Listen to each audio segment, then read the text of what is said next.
మనిషి మంచి చెడులతో జీవితాన్ని గడిపేస్తుంటాడు. అలాగే మనిషి తన జీవిత కాలంలో చేసే పాపపుణ్యాలు కర్మల అనుసారంగానే స్వర్గం లేదా నరకం లభిస్తుందని నమ్ముతారు. పురాణ కాలం నుంచే స్వర్గం అలాగే నరకం ఉన్నాయని మనం నమ్ముతుంటాం.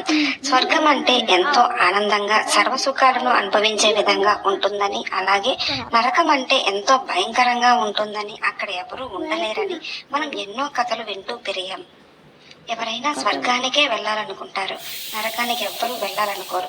మరి స్వర్గం నరకం ఎక్కడ ఉన్నాయి? అసలు అవి నిజంగా ఉన్నాయా? ఉంటే ఎక్కడ ఉన్నాయి? అలాగే వాటికి దారేది? ఇలాంటి విషయాలు అన్ని ఈ వీడియోలో తెలుసుకుందాం. అంతకంటే ముందు ఎవరైనా మన ఛానల్ ని ఫస్ట్ టైం చూస్తుంటే సబ్స్క్రైబ్ చేసుకోండి. అలాగే ఈ వీడియోని చివరి వరకు చూసి మీకు నచ్చినట్లయితే లైక్ చేయండి, షేర్ చేయండి, అలాగే సబ్స్క్రైబ్ చేసుకోవడం మర్చిపోకండి. స్వర్గానికి నరకానికి దారేది, అలాగే అవి ఎలా ఉంటాయి అనే విషయానికి వస్తే, యమలోకం నుంచి వచ్చిన ఒక వ్యక్తి చేసిన వర్ణనల ఆధారంగా పురాణాల్లో ఎన్నో కథలు చెప్తుంటారు. ఒక వ్యక్తి మరణించగా యమదూతలు వచ్చి అతన్ని యమలోకంకి తీసుకెళ్లారు. అతడు చేసిన పాపపుణ్యాల ఆధారంగా ఒక రోజు నరకంలో అలాగే ఇంకొక రోజు స్వర్గంలో ఉండాలని చెప్తారు. దాంతో ఆ వ్యక్తి ముందుగా నరకంలోకి అడుగు పెడతాడు.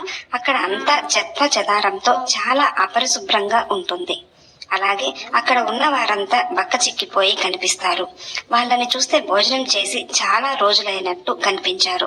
అక్కడ ఉన్న వారందరూ చాలా విచారంతో కనిపించారు. నరకంలో ఉన్న వాళ్ళు చాలా కష్టాలు పడుతూ ఉంటారు. అక్కడ ఉన్న వాళ్ళ మీద ఆయుధాల వర్షం పడుతూ ఉంటుంది. నరకంలో ఉన్న వాళ్లకు కష్టాలు చాలా భయంకరంగా ఉంటాయి. అగ్గి మీద నడవడం, అలాగే వేడిగాలుల మధ్య నడవాల్సి ఉంటుంది. భూలోకంలో చేసిన పాపాలు కారణంగా యమలోకంలో ఇలాంటి బాధలన్నీ పడుతూ ఉంటారు. యమధర్మరాజు ఆదేశం ప్రకారం పాపులని చాలా ఘోరమైన రీతిలో యమదూతలు లాక్కుని వెళ్తూ ఉంటారు. ఇలా జరుగుతూ ఉండటాన్ని ఆ వ్యక్తి చూసి చాలా భయపడిపోతాడు. ఇక మరుసటి రోజు ఆ వ్యక్తికి స్వర్గానికి వెళ్ళడానికి అనుమతి వస్తుంది. స్వర్గంలోకి అడుగు పెట్టగానే చాలా అందంగా పరిశుభ్రంగా కనిపిస్తూ ఉంటుంది. స్వర్గంలో ఉన్న వారందరూ చాలా ఆనందంగా సర్వసుఖాలను అనుభవిస్తూ ఉండటం ఆ వ్యక్తి గమనిస్తాడు. భారతదేశాన్ని కర్మభూమి అంటారు. ఇక్కడ ఋషులు తపస్సులు చేశారు. పరలోక ప్రాప్తి కోసం అనేక దాన ధర్మాలు చేశారు. అన్ని దేశాలలో కల్లా భారతదేశం చాలా విశిష్ట దేశంగా చెప్పుకుంటారు. మానవ జీవితంలో మనిషి మంచి పనులు చేయాలి. అలా చేసినట్లయితే దేవుని అనుగ్రహం కలిగి మోక్షం లభిస్తుంది. మనం ఎదుటి వారికి సహాయం చేస్తూ సానుకూలంగా ఆలోచించడమే స్వర్గం అని తెలుసుకోవాలి. అలాగే స్వార్థంతో తప్పుడు పనులు చేయడమే నరకమని పురాణాల్లో చెప్పబడింది.